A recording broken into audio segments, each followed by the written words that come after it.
Okay. So welcome of this last class of Bayesian inference and Monte Carlo methods. You will find the lecture of today maybe less conceptual and more technical, but the idea is that that we were going to have maybe half an hour of a formal class, and then the idea is to try to work out on the notebooks to help you to get some intuition for the final work that you have to make to approve this course. But before beginning, I just want to recall what we have learned so far. So our initial question, or when the first day I posed some questions that were related in the following sense, that they were, for example, I have a given data set or a lot of some numbers of data set. Is my model going to be able to explain the current data sets? This was one of the questions. The other was, if my model is described by some parameters, what are the best estimates of the parameters that can explain well the current data sets? And the final, and we had another question that was addressed in the second lecture, that was, if I have, no, maybe it was addressed yesterday, if I have different models that fit well my data, which models do I prefer? So we came along, we discussed a lot about frequentist and Bayesian approaches. I stressed that none of them is preferable over the other, is that you have to just adopt one view, and the important thing is to understand conceptually what each of your frameworks allows you to estimate. So the conceptual idea of each framework. I repeat, there is nothing bad in either framework, even though nowadays most of cosmological analyses are performed in the Bayesian framework. One of the reasons for this is that in cosmology we used to have models that are parameterized by many parameters, and doing the common grid analysis of likelihood functions involves a lot of computational times. For give an example, while I was doing my PhD, that I am old enough that this was before the time that people used to use Markov chain Monte Carlo, one single statistical analysis could last maybe 15 days or 1 month, and usually you have to repeat this analysis to many times. So imagine that the computing times were prohibited, and imagine me living in Argentina where you had cut off your lights, or sometimes you lose a month and then you have nothing to do. So this Monte Carlo, Markov chain Monte Carlo are a great blessing. Well, continue with the recalling. We had these two approaches, the frequentist and the Bayesian. In the frequentist approach, there is a lot of assumption, all the things that you calculate, and in the Bayesian also, most of the libraries, but not all of them, assume that your likelihood function or your posterior are Gaussian distribution. I hope that I have stressed well enough that you have to take care of this, because not even though in the literature and the libraries usually assume that your distribution is Gaussian, this is usually not the case, especially for alternative models to the standard cosmological model. So you always have to check if the distribution that you are sampling is really Gaussian, and if not, you can apply other libraries. And as a matter of fact, the library that is in the notebook does not assume Gaussianity. So with this library, that is the GetThis library, which is very standard in cosmology, you will be able to sample your posterior without any problem. Another thing that I hope I have stressed well enough is that under some certain assumption, both the Bayesian and the frequentist approach gives you the same results. And what is this assumption? Usually that your prior information is described by a uniform distribution. This means that that there is no prior information, that you really don't have a prior information about your model. This is true in most of the cases, but not all of them in cosmological analysis. So for those cases, the results of the Bayesian analysis are equal to the frequentist one. But always remember that even though the numerical result can be the same, the interpretation is always different. Just to recall, recall that Bayesian inference assigns probabilities to the true values of a parameter, while frequentist approach assigns probabilities to future measurement of the same parameter. Maybe you will tell me that this difference is subtle, but it is important. And you should keep it in mind. Okay, so having that said, now we are going to be a little more technical and explain what is finally, after giving, yesterday I gave a slow introduction to Markov chain Monte Carlo, explaining how you can sample from a uniform distribution to calculate the number of pi, then to calculate the integrals in a naive way, and finally, to calculate integrals with the method called importance sampling, which is one of the most accurate methods to calculate integrals. So, going back to Bayesian inference, that is what we are interested in cosmology, remember that the important guide there is the posterior probability distribution that is built from the product of the likelihood and the prior probability. So you can, and I hope that during the course I have given enough examples of likelihood that are not Gaussian, so you come not out of this course believing that everything is Gaussian. This is one of the goals of this course. So now I have my posterior probability that can be or not Gaussian, and I want to calculate integrals of this probability to know what? The mean value, the confidence regions, and the confidence interval. An important thing that I also want to stress, that the mean value or the best fit value do not have really a meaning. If you tell me that H0 is 70, that doesn't mean anything for me unless you tell me the confidence interval. Because if you tell me that your mean value is 70, but your standard deviation is 100, 70 doesn't mean anything. But if you tell me that your standard deviation is 0.4, then the number 70 takes another interpretation. So please, please don't quote in your papers mean values, because they do not mean anything. Or when you discuss with your supervisor or your colleagues or whatever you discuss, remember that the important thing is the confidence interval. So we want to integrate our posterior probability distribution, for example, to calculate mean values or to calculate confidence interval. And to do this, usually in a many parameter space, remember lambda CDM, that is our baseline model, has 6 parameters, and any alternative model has at least 7 and sometimes even more.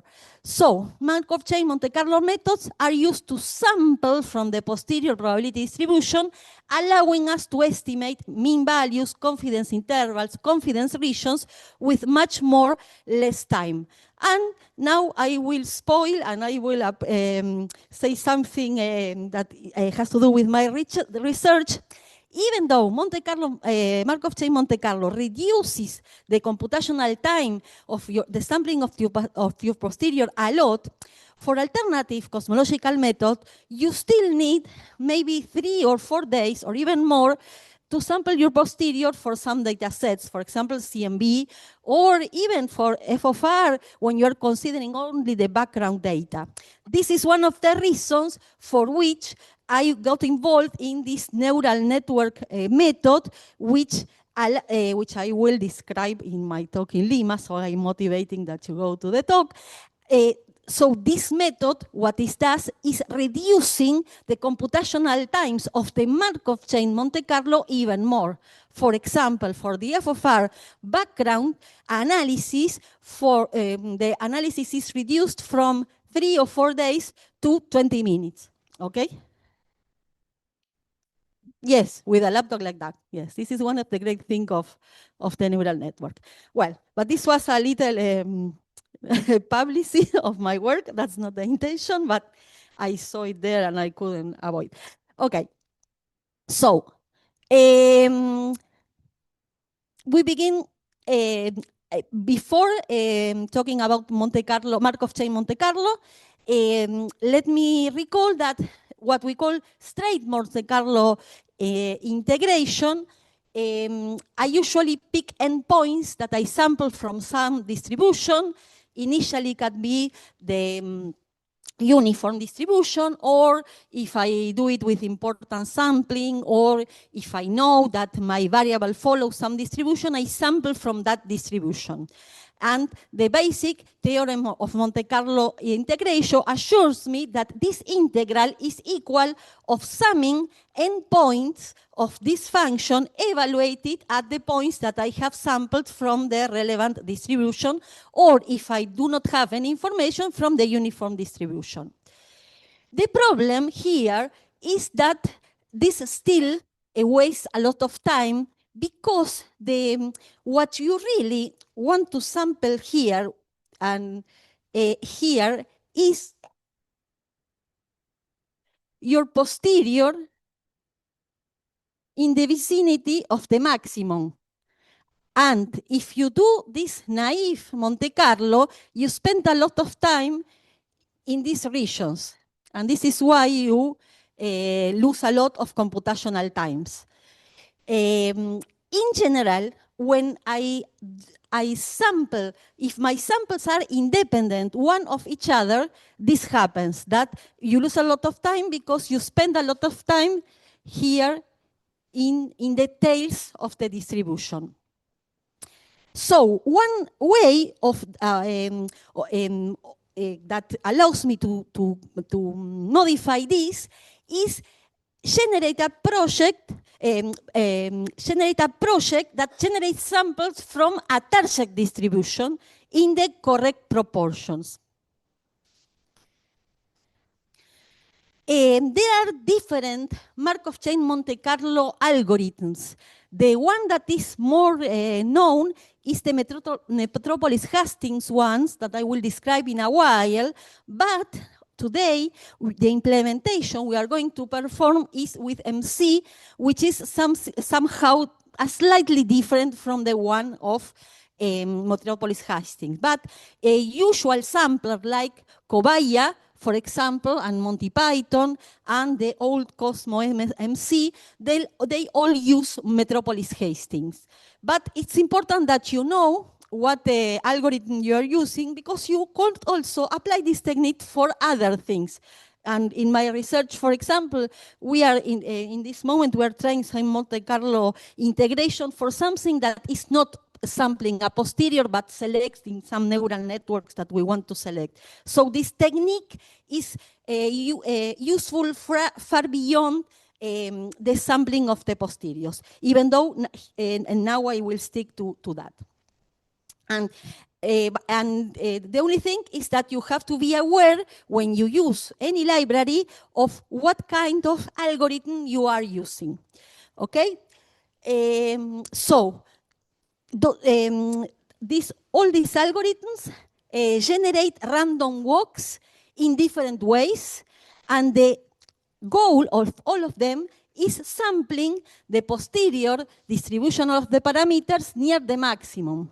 But remember that I am not sampling a one-dimensional probability distribution. What I am sampling is a multidimensional probability distribution. So I have no intuition of how I cannot visualize it. If I have a one dimension, I can, yes.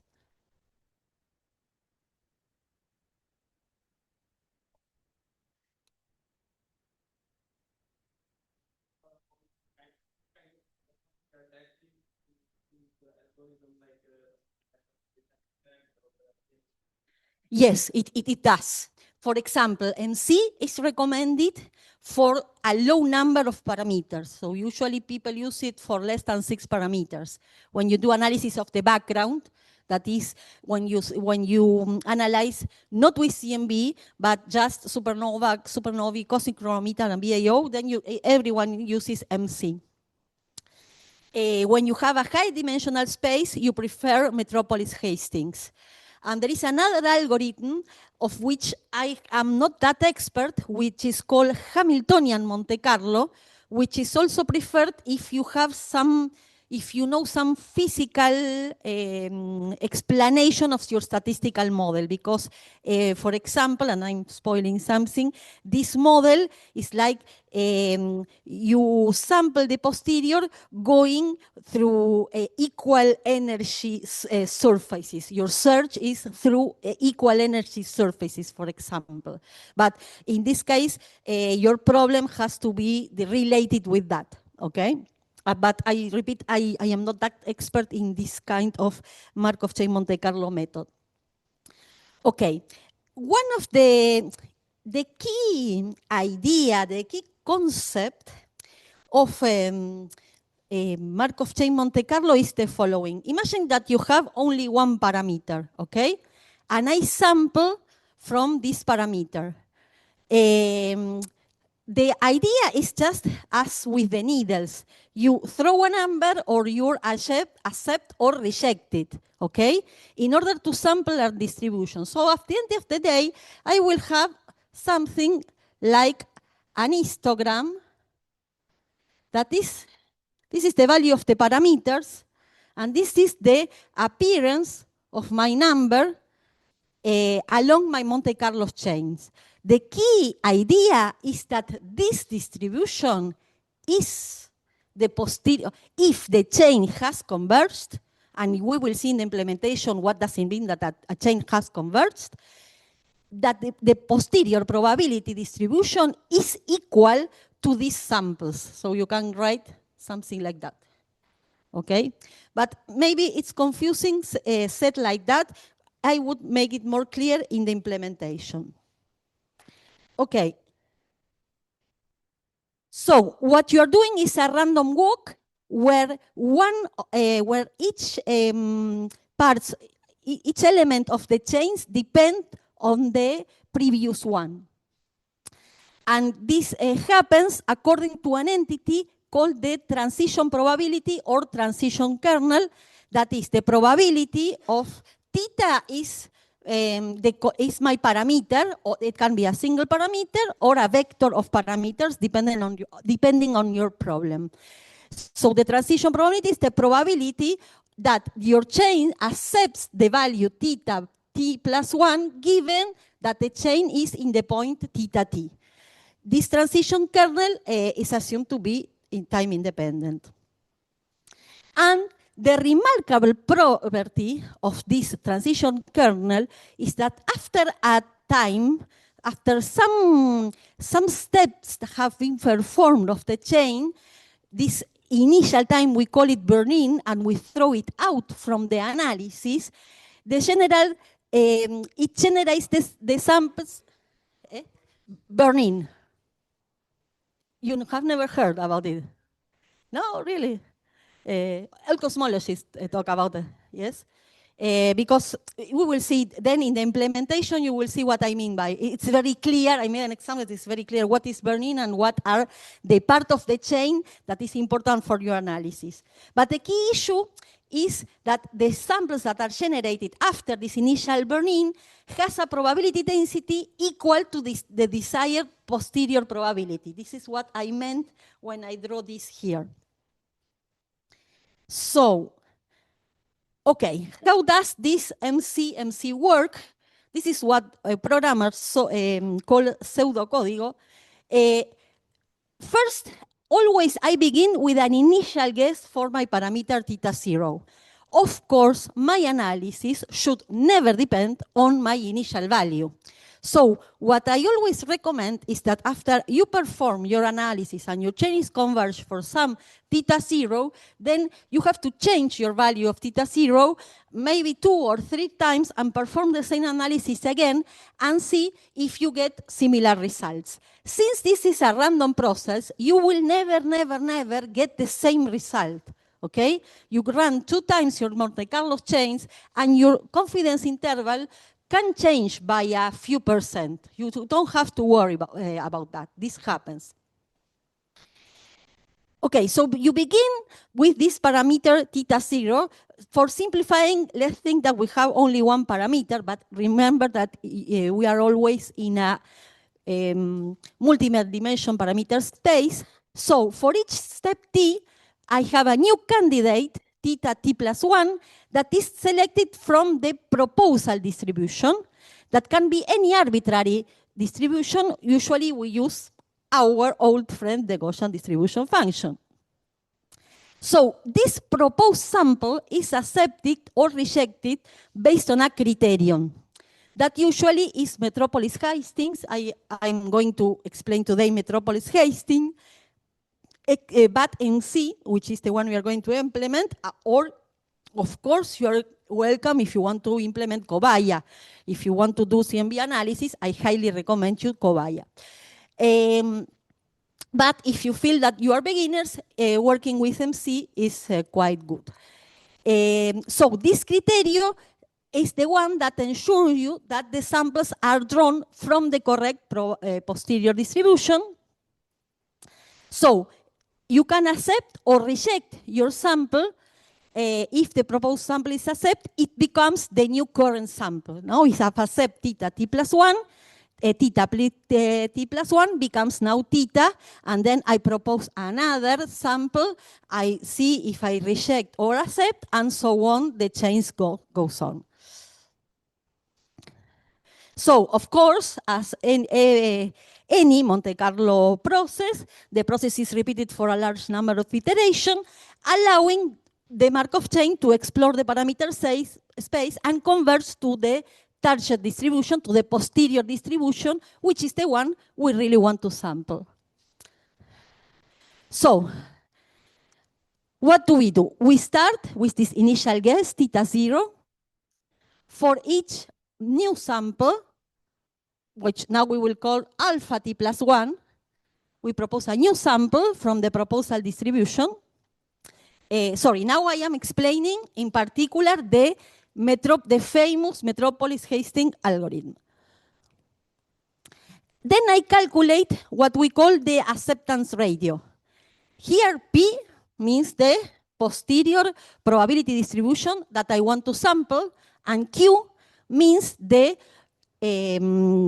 what I call the proposal distribution, which is usually a Gaussian, but can be asymmetric. As a matter of fact, the algorithm is called Metropolis Hastings because Metropolis was the one that proposed this algorithm, assuming that Q is symmetric, and Hastings improved it, proposing an asymmetric proposal distribution. So we calculate this acceptance ratio. So if this acceptance ratio is greater than 1, then we accept the new sample. And if this acceptance ratio is less than 1, here comes the randomness of the process, we accept it with probability R. What does it mean that I accept it with probability R? Okay, I sample, so suppose that in one part of my chain, I get R less than 1. I sample from a uniform variable U, a number, from a uniform, I sample a uniform random variable U from a uniform distribution with limits 0, 1. So my number that I can get is between 0 and 1. And if this random variable that I have sampled is less than 1, I accept the point, and otherwise I reject it. Okay, this is the random part of the process. Well, here are the details about that. Originally, this was proposed by Metropolis and Hastings generalize the algorithm to include the asymmetrical proposal distributions. And other MCMC algorithms, there are more than this, these are the ones I wanted to share with you, is Gibbs sampling. In this case, you don't have acceptance ratio, you just choose your proposal distribution such that this proposal distribution is the conditional distribution of one parameter given the others. This is what is called Gibbs sampling, and the other is Hamiltonian Monte Carlo that uses the concept of Hamiltonian dynamics to propose new sampling, allowing for more efficient exploration of the parameter space, especially in high dimension. This Hamiltonian Markov chain Monte Carlo is better when you have to sample the tails of your distribution. But sampling tails of the distribution, in some cases, this is better. Sampling the tails of the distribution, which is not what we do when we want to know the confidence intervals and regions, is something very artisanal, and you can consult Matthias, my student in Lima, because he knows a lot of this. So the difference between the different MCMC algorithms lies in how they propose new samples and how they handle the acceptance rejection step. But the burn-in, that is discarding part of the chain and using only one part, this is equal to all the MCMC methods. And okay, this is an example, a real example of a converged MCMC chain. You can see here is the step number, okay? And this is the value of the parameter. You can see this as the one-dimensional distribution inverted, okay? Because this is the region where more samples were accepted, okay? And if my chain is converged, I know that this distribution is equal to the posterior distribution that I want to sample. This is all the key concept of Markov chain Monte Carlo, okay? Here we have some points that are outside, but I don't matter. What would be, I put an example of an ill-converged Markov chain Monte Carlo, but I'm not that happy with that, so I will write you down so you have some intuition. Sometimes it happens that you don't, the good thing here is that all this interval is very well sampled, equal sample. What happens if I have something like that? This is, here I'm not, I am not sampling equal each part of the parameter space. If I have something like that or something so here, if my chain looks like that, this is not converged. And if it's not converged, you're not sampling your proposal distribution, so it makes no sense to apply all your libraries to your chain. Because if you do it, you are not going to have a good estimation of the parameters. There are convergence criterion. In the case of Metropolis Hastings, there is an estimator that is R of -1 that should be less than 1. Usually a good value for this is 0.01, but 0.01 works good also. This is in the case of Cobaya, of Metropolis Hastings. In the case of MC, in the library, there is an autocorrelation between the different random walkers of your analysis, and this autocorrelation also should be less than 1. So in the case of MC, you tell the code to perform quantity n of steps, and you also set this audio script in such that if the autocorrelation times gets lower than 1 before you get end step, the code considers that your chains are converged and the algorithm stop, okay? But I always recommend to look at the chains, to look at how they believe, because this is how you are sure that your chains really converged. And one thing I forgot to tell you, that in the implementation you're going to send me, please send me the chains, the plotted chains, in the notebook, if there is an example of how to plot them. Okay?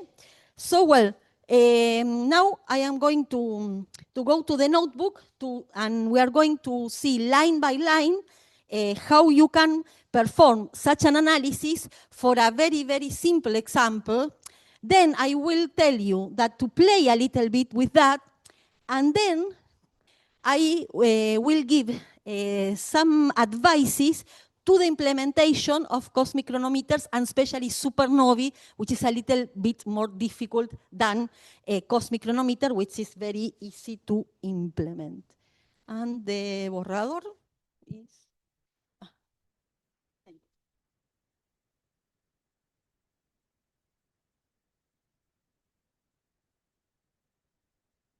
Yes.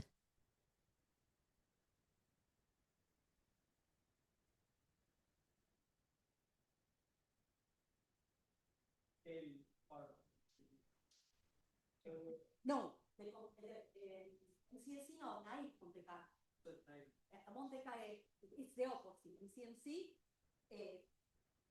focuses the computational power in the maximum of your posterior distribution, that is the one you want to sample.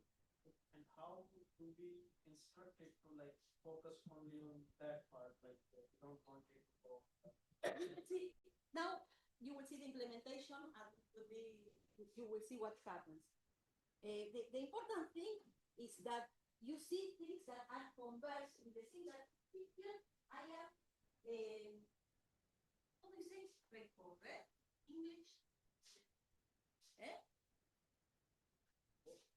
Yes, but here my samples are very dense here. It's not like the other thing I showed that it was more sparse. The important thing is to be dense in sampling your parameter space. Okay? I repeat this again. If my chains look like this one,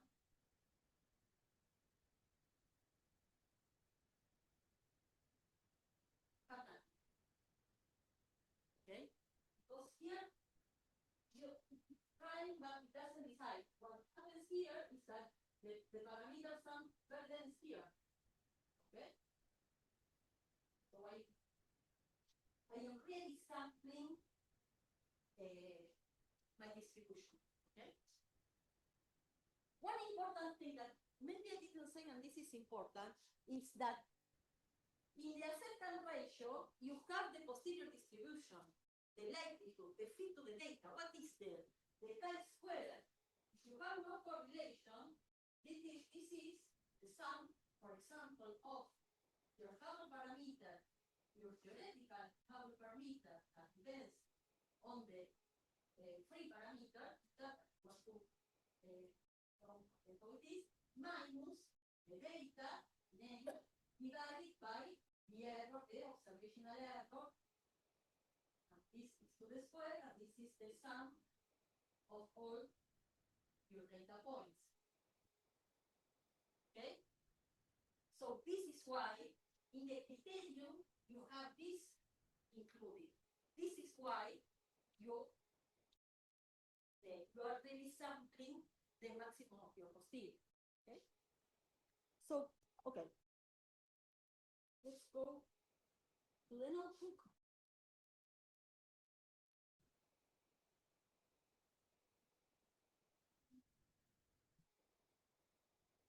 Okay, for today I prepared two notebooks.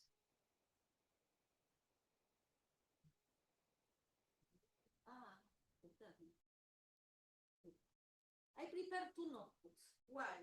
I could have prepared only one, but usually today I'm going to show a very simple example. So the sampling of the parameters will last only a couple of minutes, but in real life the sampling maybe lasts one day. So you're going to, all this is going to be loaded in a file, okay? So you usually what you do is you make your sampling, you leave the computer going on, and the next day you upload your file with all your samples, and then you make all the plots. And therefore, you have two different notebooks, one for the sampling and the other for the plotting.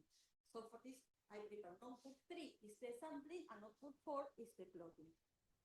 So, okay, first of all, I upload my libraries. Please ask any doubts you have. Here, I am just generating my fiducial data. In real life, the data are given, okay? It is here, I wanted to show, I have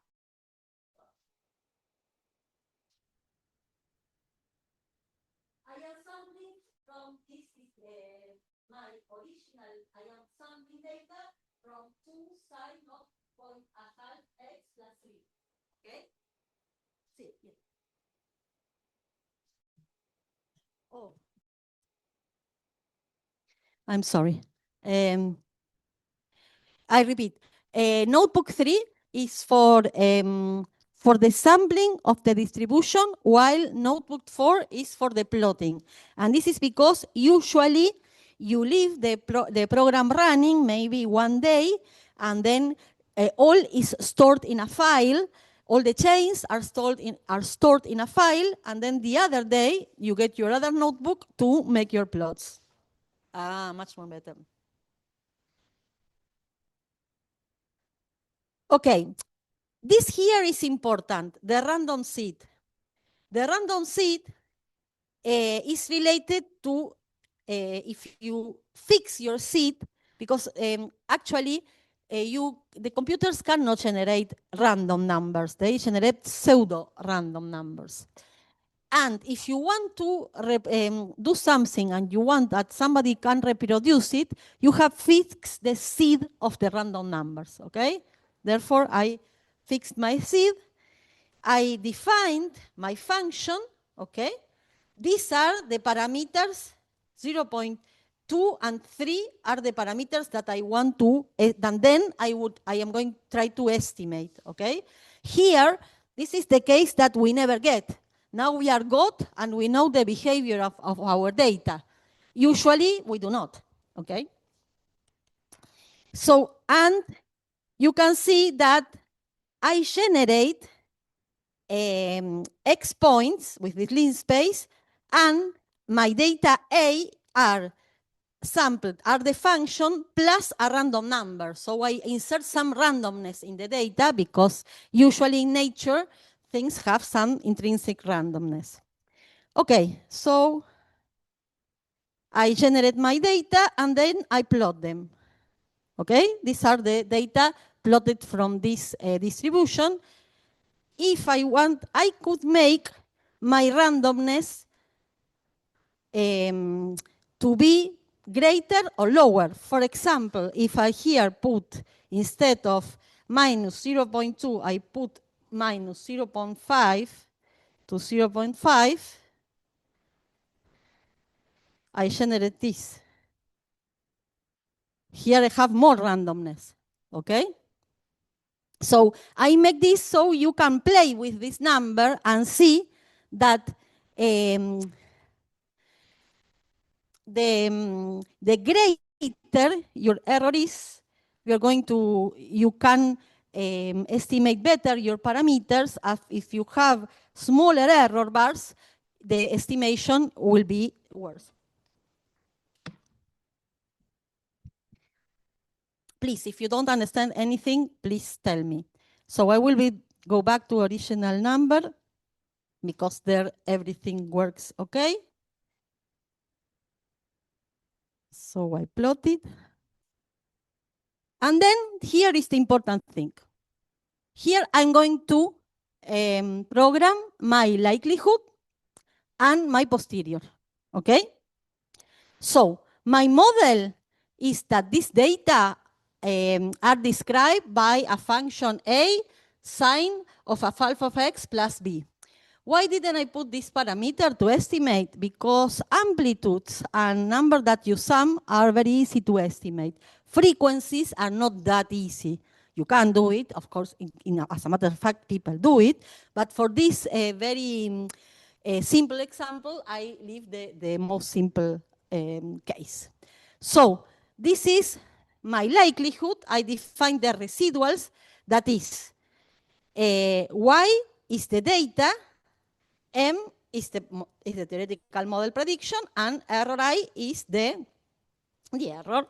In this case, I am assuming no correlation, okay? But remember that for type 1a supernovae, there is a correlation matrix that we later will see how to download it and how, because you have to download it and then you have to extract from the file and build your correlation data. This is all coded in the GitHub of the Pantheon Plus collaboration, but well, you have to manage. Okay, so here, this is my likelihood, and here I define the A and B are the free parameters that I want to estimate. And now I build my posterior.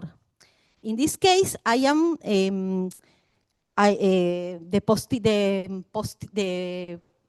posterior, remember, is the likelihood times the prior. I am considering a uniform prior distribution for where A is 1 between -20 and 20 and 0 otherwise, and B is also the same, okay?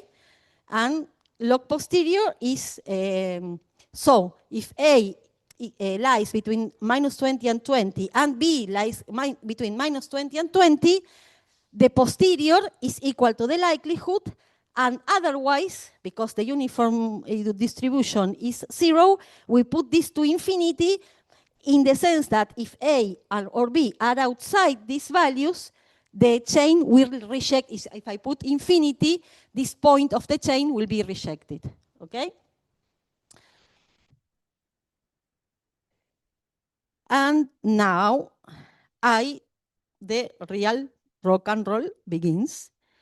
Now I am sampling, yes.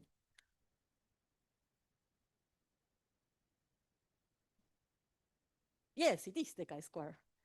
Yes, because remember, maybe I forgot to recall. I forgot to recall that under some approximations, the likelihood is equal to e to the minus chi-square. So if you take minus log likelihood, this is equal to chi-square.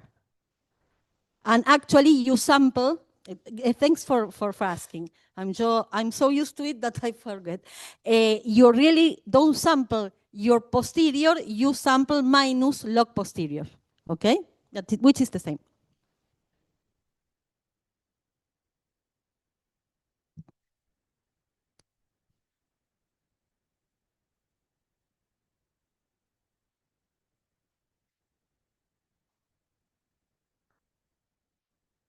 Perfect, this is the question. So in real life, you have some data. If you don't have data, nothing works, okay? So you upload your data from whatever you want. For example, I have sent you in the morning a file with a text file where you have the cosmic chronometer, the Z, which you have for cosmic chronometer, Z, H of Z, and the error of H of Z, okay? So you just have to do some things with the text file and you upload this data. There are 33 data points, okay? These are your data. Here in the model, you put what? Your lambda CDM prediction for H of Z, or whatever model you are working on, okay? CPL. If the model is analytic, you can just write here an analytic function. If your model is not, if H of your model must be calculated from integrating a differential equation, which is the most usual case in alternative cosmological models, you have to perform another Python method where you perform this integration of your differential equation or system of equations, and here you call the method, you say, for this value of the parameter, integrate your differential equation and put the value of C, okay? Maybe then I can give an example of how I do this for f of r, which will become more clear for you. In the case of f of r, for the background dynamics of the universe, I have 5 differential, one-order differential equations, which is initial condition, so I have a huge method. But here, I just call the method and I put the result of such integration for each fixed values of my free parameters.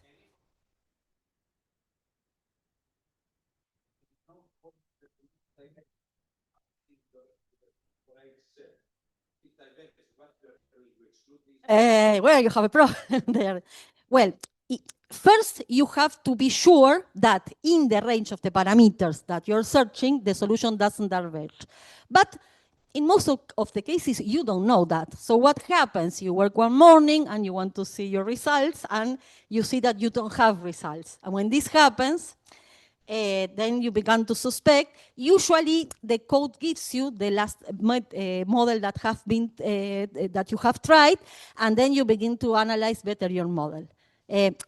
For this, it's good that you have asked me the question. To avoid these problems, what you have to do before facing this kind of analysis is making a preliminary search, outside search. For example, I have 2 parameters, A and B. Let's make the omega m and h0, okay? And so first I will plot h of z for different values of omega m to see if everything works okay, and also to see, and I can plot it against the data to estimate which range of the parameters I'm going to search. And I do the same for H0. So first I do this preliminary search, and so I define my priors, okay? But sometimes, I would say most of the times, the more rare and difficult your cosmological model is, the more this happens.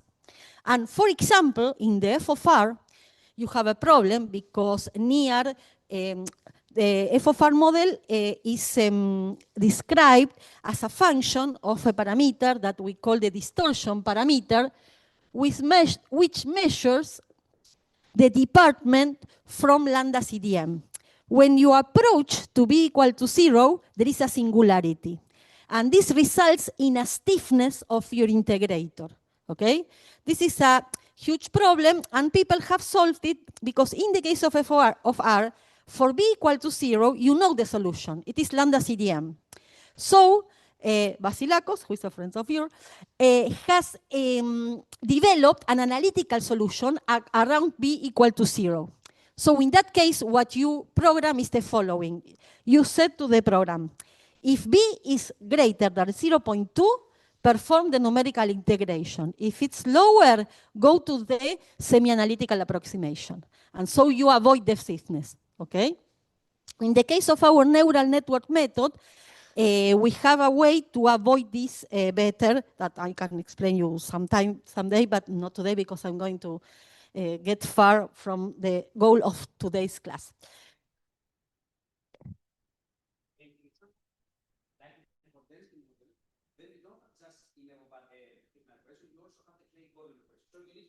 Both, yes, both coupled.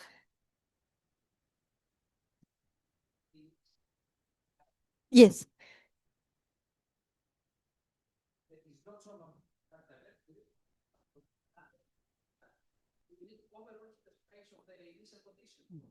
Yes, you have to do your preliminary analysis and see. This was something we were discussing with Giovanni and Manuel because we are going to do the Big Bang nucleosynthesis estimate for f of t and minimal coupling model, and we were talking about this. Yes, because sometimes you have, good that you, the question, you have your parameters and you have the initial conditions of your differential equation. So you have to adjust everything to be consistent, okay? The ideal thing, but it does not always happen, is that you can write your initial condition as a function of your parameters. In the case of f of r, you can do it. But in other cases, not. you can just, in some cases, you know that some initial conditions work okay and you take these ones. But this is why these analyses are usually performed many times. And this is why this Monte Carlo is better, because if not, you will never end with this. Okay, so you get your theoretical model either analytically or via your differential, solving a differential equation. You define your posterior, and now you have the sampling. So first I set up the problem. Here comes the dimensionality of my problem, the number of parameters I want to estimate, in this case 2. Then the number of walkers, these are the number of random walkers that I will use to estimate my parameters. In case of MC, in case of Cobaya, is the name of the number of chains, because usually I search various chains, not only one. The steps are the step of the Monte Carlo process, and these are the initial values of A and B. Note here that I know, because I generated the model, that A and B are around 2. And on purpose, I put my initial conditions far away. So you see how, coming from an initial condition that is far away, the chain will converge. So here, I define the initial condition, and then I put some randomness in the initial condition so that all the walkers don't initiate in the same point, okay? And let me see what more. Okay, here is just where the chains are going to be stored. So here, this is the path in my computer. Then you have to put the path of your computer. And here, I name backend. I define where to store the chains that will be in this directory that was defined previously, and this is the name. The file where I store my chains is a .h5 file, okay? Okay, this here is the moves list. This is very technically. There are different types of moves. For this initial analysis, I only activate what we call the stretch move. The stretch move has to do with the step of your chain, okay? Because I can have a very small step, and maybe I can, for example, suppose your minima is your real confidence region is here, but I do very small steps, so my change is here, and that's not what to do.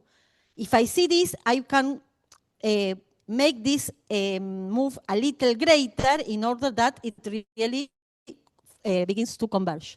Okay, these are technical details when you do not find the minimum in your analysis. And then the other moves are particular.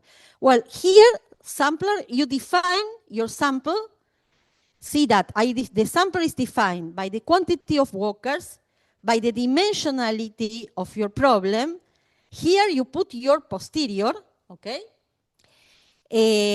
And here is, and here the data, okay? And basically, here you're telling the sampler to sample. Here I define the maximum steps. And this last one is just I will not describe it part by part, but it's just the convergence criterion. Okay, now it's going to work. What the fuck? Okay, no, what happened here, this is very simple.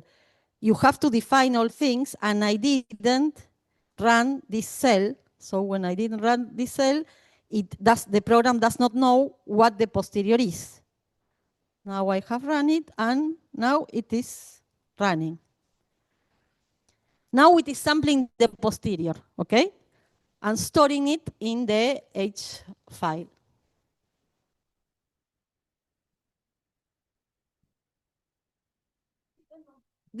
Yes, usually for MC, for Markov, for Metropolis Hastings, for CMB analysis, I usually use 8 chains, and the number of walkers must be always greater than 2 times the number of parameters. This is the rule. Okay. So it takes some time. You know, this is a very this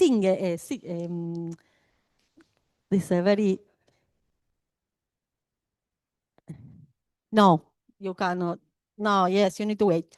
If you are integrating, you can, if your solution comes from integrating a differential system, you can perform only one integration, measure the time, and then you know for the number of steps, how you can estimate how much it is going to last. But be careful, because as you are exploring your parameter space, the time can vary because sometimes when you enter in certain regions, the time of each integration is going to vary. So here, 1 minute and a half. Yes.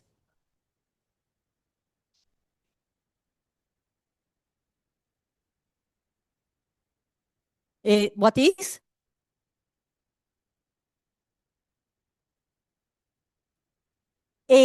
Yes. Yes and no.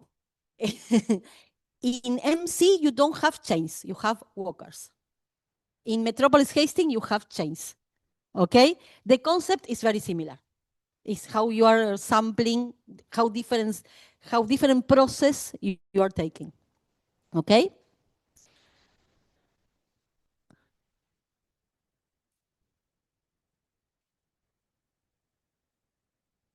Yes. The chains use the Metropolis Hastings algorithm, which I have explained. The walkers use some kind of randomness that I really don't know the details, okay? But it's not Metropolis Hastings. It's another way to, there are 2 differences. The way the way you propose any new samples and the criterion of rejection, okay? Okay, so now everything is stored in my H5 file, and I will go to notebook 4. Where is the fact? Notebook. Here it is. This is the notebook. Well, here I am just, so the analysis, the sampling is finished.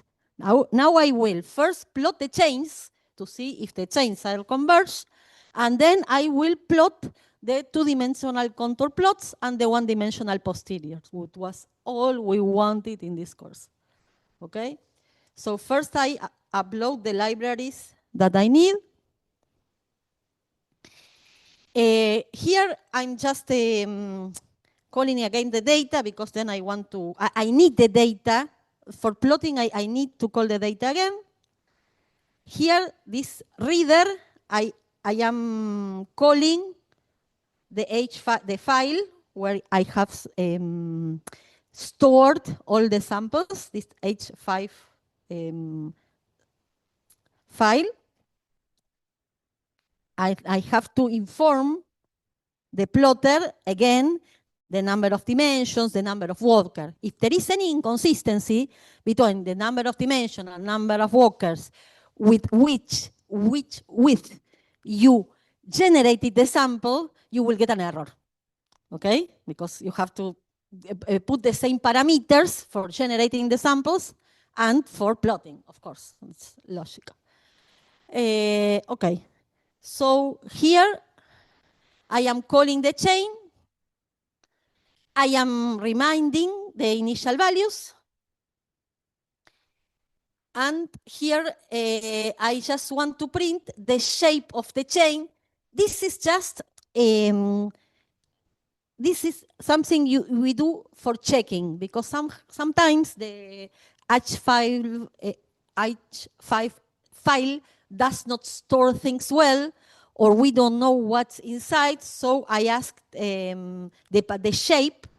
The shape gives me the number of steps. The shape asks the file how many number of steps does the chain have, how many how many walkers, and how many dimensions. So you can check that everything has converged. If this go back, if something there does not if the numbers that appear are not the same with which you have generated your original chain, you have to sample again because something went wrong, okay? Or if the steps are very low, for example, then the number of dimensions are okay, the number of parameters are okay, but the number of points are not 9,000 by 2. If you have only 2 points, is that something crashed. For example, your integrator. Then you know you have to look at your integrator and see what happened, okay? You will know that because if your integrator crashes after a very few number of points, the sampling will not last 1 day or 7 hours, it will last 2 minutes. If your sampling lasts 2 minutes in a cosmological model, not in a very simple model, something went wrong, okay? And here is the maximum of the chi-square also to see if this is reasonable. So here I have that. I have 9,000 steps, 6 walkers, 2 parameters, and a chi-square of 8.6, which is not optimal, but it works. And here now I would plot the chain. And okay, and this is what I wanted to show you. The initial value was around minus 18, okay? So here we have the burnout time, no? The time where you have, this one you have to discard it. And this is the part where the chains have converged, okay? This is around 2, what my parameter value is, okay? This is a very simple example where everything was okay. Now and then I am going to plot this part so you see how this is a well-converged chain. But this is very clear that here, that this is a part of non-convergent, okay? Is this clear for you? Or more or less? The same happens to the other parameter. You started with 15 and you get into 3, which is the value of the parameter that you want to recover. Okay? And here I plotted it again. So in another scale, see, this is a well-converged Markov chain. Remember, my value A, my exact value was 2. So I'm sampling around the value of 2. Okay? This is very, very uniform, the sampling.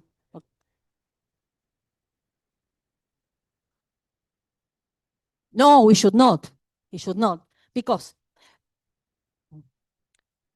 on the original errors of your data, okay? For example, no, not on the number. It should not depend on it should not depend neither of the number of steps or of the number of data. If you cannot perform a reasonable analysis. However, with Big Bang nucleosynthesis, you have 3 data points, and usually people perform analysis. That we are going to perform some analysis there. But you have to see what happens. But for example, if I would have cut my chain here, I have the same estimation because the posterior is this. So this is should be independent, and you only consider that your chain are converged if this looks like that. If I had, for example, so this one, and here this one, and here this one, this is not converged. I cannot do nothing. I have to throw my sample again. Okay? This is why, for me, it's so important not just to look as the estimator, but look if your chain looks healthy. And this is a healthy chain.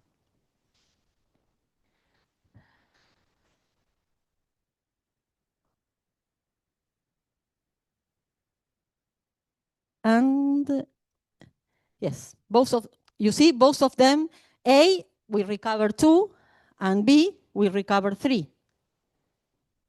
And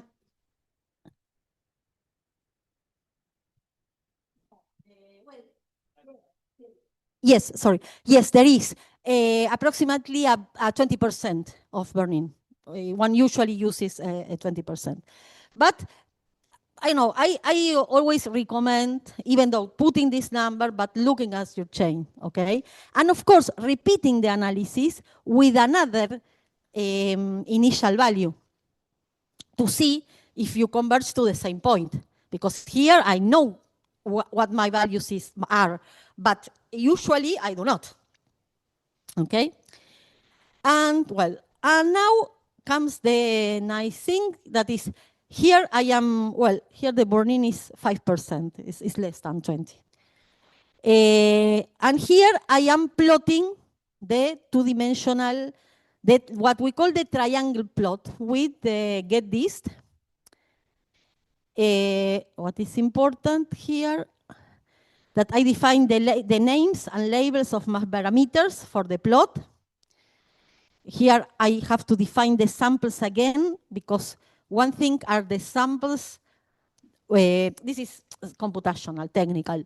One thing is the sample that I plot, and one other thing, but this is computational, is the samples from which I'm going to plot the confidence regions, okay? But this is really technically. The instruction to plot the triangle plot is this one. And for example, if you want to plot two analyses, different analyses, for example, one with cosmic chronometer and the other with supernovae, you put here samples 1, comma, samples 2. And then you have two superposed analysis. Okay? Okay, so I run this and I recover what I want. That is the two-dimensional contour regions. This is the true value of the parameter and the one-dimensional posteriors, okay? So the first things that I want you to do is to play a little bit with the randomness and the errors of my initial functions to see how these functions, these contours change. Because I will tell you my secret. When I preparing this, I spent some time until I got these beautiful contours, playing with these values. Because if not, I would have feel ashamed here, showing something that is not what we want, okay? But in real life, well, you don't know what your real values are. So one thing that I would recommend is doing this. And I don't know if the coffee is there. Maybe we can stop here, have a coffee, and after that, I will tell you the details for building your likelihood for cosmic chronometers and type 1a supernova. Okay? Also, if you want then to ask me anything about the notebooks, this is the time to do it.